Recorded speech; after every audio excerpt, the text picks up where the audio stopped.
વડોદરા શહેરના રાજમાર્ગો ઉપર ભગવાન મુર્ગનની શોભાયાત્રાનું આયોજન કરવામાં આવ્યું. સુસાગર તળાવથી શરૂ થયેલી આ શોભાયાત્રામાં મોટી સંખ્યામાં વસતા દક્ષિણ ભારતીય લોકો રંગેચંગે આ શોભાયાત્રામાં જોડાયા હતા, જ્યાં મુર્ગનના ભક્તો મુર્ગન મંદિરોમાં ચિહ્નિત પ્રતિજ્ઞા પૂર્ણ કરવા માટે કવડી ધારણ કરે છે. ભક્તો ધાર્મિક વિધિ ભગવાન કાવડને ધારણ કરે છે.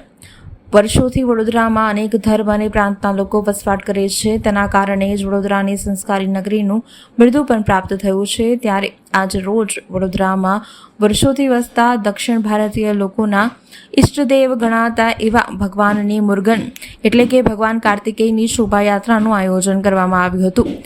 દેવાધિદેવ મહાદેવના જ્યેષ્ઠ પુત્ર તરીકે ભગવાન કાર્તિકેયનું પૂજન દેશના દક્ષિણ ભારતના રાજ્યમાં કરવામાં આવે છે. વડોદરામાં વસતા દક્ષિણ ભારતીય લોકો દ્વારા 55મી પંગુમી તિથિરામ ઉત્સવ નિમિત્તે બ્રહ્માંડ પુરાણ સૂચવે છે કે પંગુની ઉત્પત્તિ લાખો વર્ષ પહેલા તિરુપતિના વેંકટેશ્વર મંદિરના 7 પવિત્ર કુંડોમાંના એક તુંબુર તીર્થમાં સ્નાન કરે છે. આ પ્રસંગે મંદિરના કુંડમાં સ્નાન કરવાથી પુનર્જન્મના ચક્રોમાંથી મુક્તિ મળે છે.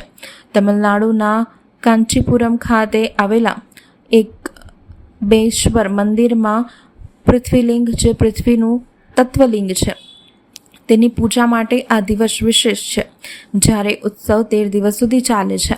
પ્રાદેશિક પરંપરા અનુસાર ગૌરીના રૂપમાં પાર્વતીએ કાંચીપુરમમાં શિવ સાથે લગ્ન કર્યા હતા. આ દિવસે ગૌરી કલ્યાણમ તરીકે પણ ઉજવવામાં આવે છે. ત્યારે આજ રોજ વડોદરાના રેલવે સ્ટેશન નજીક આવેલા ભગવાન મુર્ગનના મંદિરમાં વહેલી સવારથી જ દક્ષિણ ભારતીય લોકો દર્શનાર્થે જોવા મળ્યા હતા. સાથે જ શોભાયાત્રામાં પણ મોટી સંખ્યામાં દક્ષિણ ભારતના લોકો જોડાઈ ગયા હતા. ભગવાનના દર્શન કરી ધન્યતા અનુભવી હતી.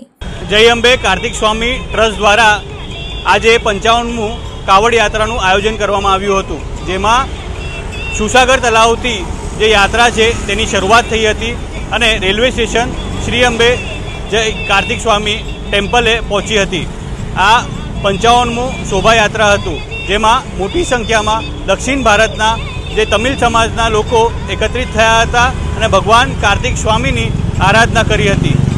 આ જે મંદિર છે પૌરાણિક મંદિર છે, જે ઘણા વર્ષોથી જે રેલવે સ્ટેશન પાસે આવેલ છે અને 100 વર્ષ ઉપરાંત આ મંદિરને થયા છે.